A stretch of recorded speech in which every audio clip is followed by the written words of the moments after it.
Assalamualaikum warahmatullahi wabarakatuh.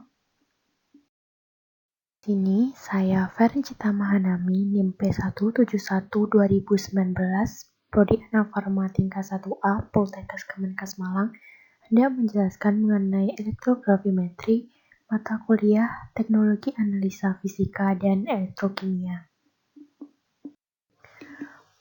Pengertian elektrogravimetri. Elektrogravimetri adalah metode penentuan kadar ion atau unsur berdasarkan hasil penimbangan berat zat yang mengendap pada salah satu elektroda pada reaksi elektrolisis terhadap larutan cubikan yang biasanya dari logam. Secara ideal, endapan harus melekat kuat pada elektroda, rapat dan halus sehingga ketika dicuci, dikeringkan dan ditimbang tidak terjadi kehilangan berat atau berat massa yang dihasilkan tetap. Reaksi yang terjadi pada elektrolisis bergantung pada sumber arus searah.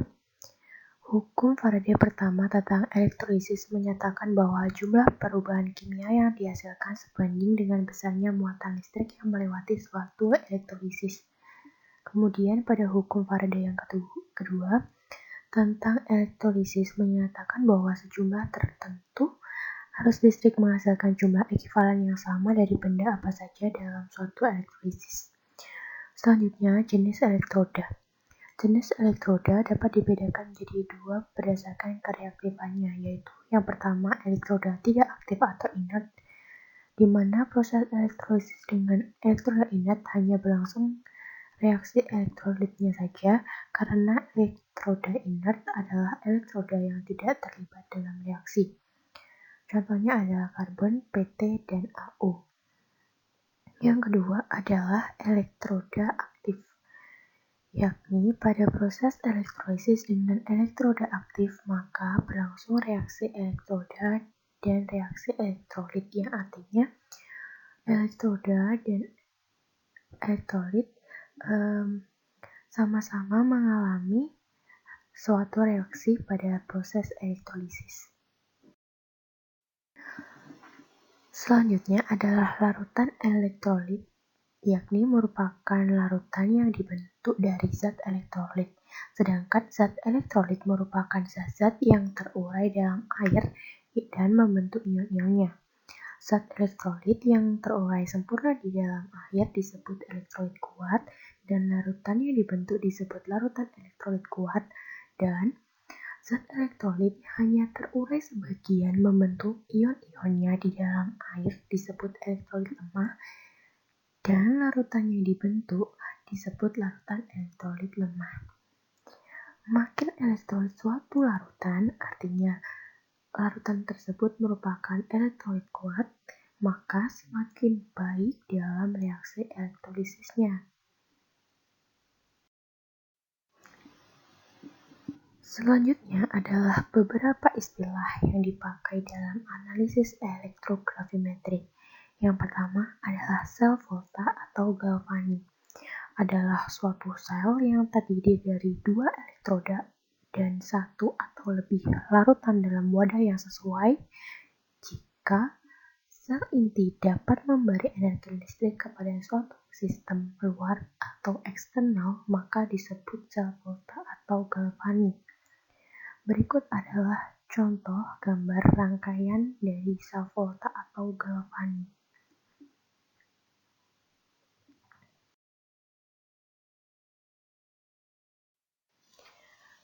Selanjutnya adalah sel elektrolisis. Adalah energi kimia yang diubah sedikit dengan lengkap menjadi energi listrik, tetapi sebagian dari energi itu terbuang menjadi energi panas atau kalor. Contoh dari sel elektrolisis adalah akumulator, timbal, atau aki.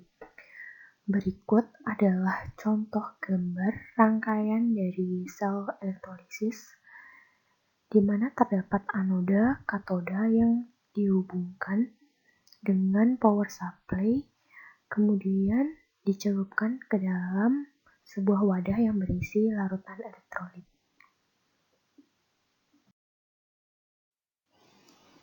Kemudian, prinsip dasar elektrogravimetri. Analisis secara elektrogravimetri didasarkan pada prinsip sel elektrolisis di mana penentuan jumlah listrik dan variabel waktu menjadi sangatlah penting. Secara kinetik, arus listrik menyatakan laju mengalirnya muatan listrik setiap saat. Pada umumnya, terdapat 3 macam kondisi yang dapat diterapkan pada suatu sel elektrolisis, yaitu yang pertama, elektrolisis dilakukan pada suatu harga potensial luar yang digunakan pada harga tetap. Yang kedua, elektrolisis dilakukan pada suatu harga arus yang tetap. Yang ketiga, elektrolisis dilakukan dengan mempertahankan potensial salah satu elektrodanya atau elektroda kerja pada suatu harga tetap. Apabila arus listrik mengalir ke dalam suatu sel elektrokimia, keseluruhan potensialnya dapat dipengaruhi oleh 3 fenomena lain yang timbul, yaitu adanya potensial ohmik, polarisasi konsentrasi, dan polarisasi kinetik. Potensial ohmik disebut juga sebagai potensial jatuh di mana harga dari potensial ohmik ini sebesar IR.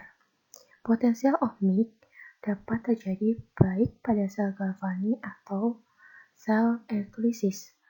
Pengaruh dari potensial ini adalah dapat memperbesar potensial yang diperlukan untuk menggerakkan suatu sel elektrolisis dan sebaliknya dapat memperkecil potensial terukur pada suatu sel galvani.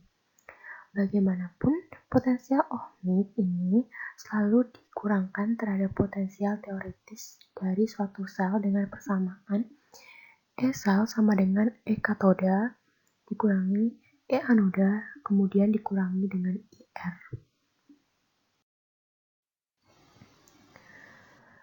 Kemudian polarisasi konsentrasi. Polarisasi konsentrasi timbul apabila gaya difusi, gaya tarik-menarik elektrostatik, dan pengedukan mekanik tidak cukup untuk mengangkut reaktan dari atau menuju ke elektroda pada suatu laju yang diperlukan arus secara teoritis. Polarisasi ini dapat menyebabkan potensial dari suatu sel galvani menjadi lebih rendah dari harga potensial teoritis dan mengakibatkan adanya penurunan besar IR dan sebaliknya. Polarisasi konsentrasi pada sel elektrolisis akan meningkatkan potensial terpasangnya. Selanjutnya adalah polarisasi kinetik. Polarisasi kinetik dapat disebabkan karena laju reaksi elektrokimia pada salah satu atau kedua elektroda berlangsung secara lambat, sehingga diperlukan tambahan potensial atau overpotensial untuk mengatasi energi penghalang dari setengah selnya.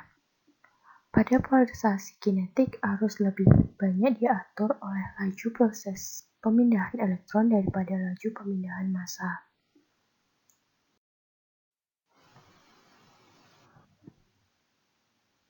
Beberapa hukum yang mendasari analisis sistem elektrogravimetri. Yang pertama adalah hukum Faraday, bahwa banyaknya Z yang diendapkan pada elektroda selama di elektrolisis berlangsung sebanding dengan jumlah arus listrik yang mengalir melalui larutan tersebut.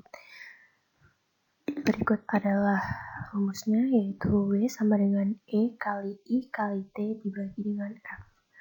Kemudian hukum Ohm. Kuat arus yang mengalir melalui suatu penghantar berbanding terbalik dengan tahanan dan berbanding lurus dengan tegangan. Kuat arus yang mengalir melalui suatu penghantar berbanding terbalik dengan tahanan dan berbanding lurus dengan tegangan.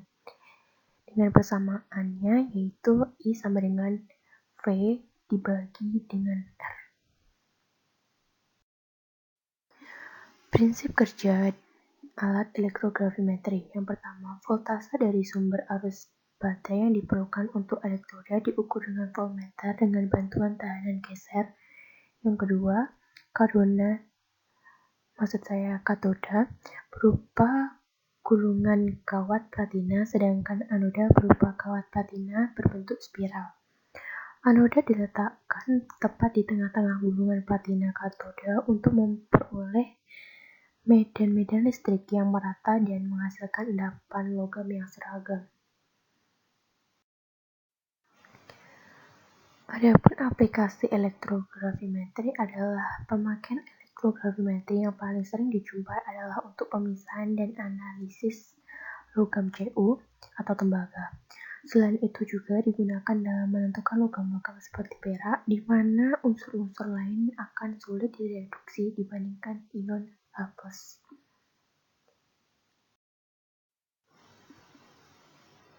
Sekian dari saya. Terima kasih atas perhatiannya. Wassalamualaikum warahmatullahi wabarakatuh.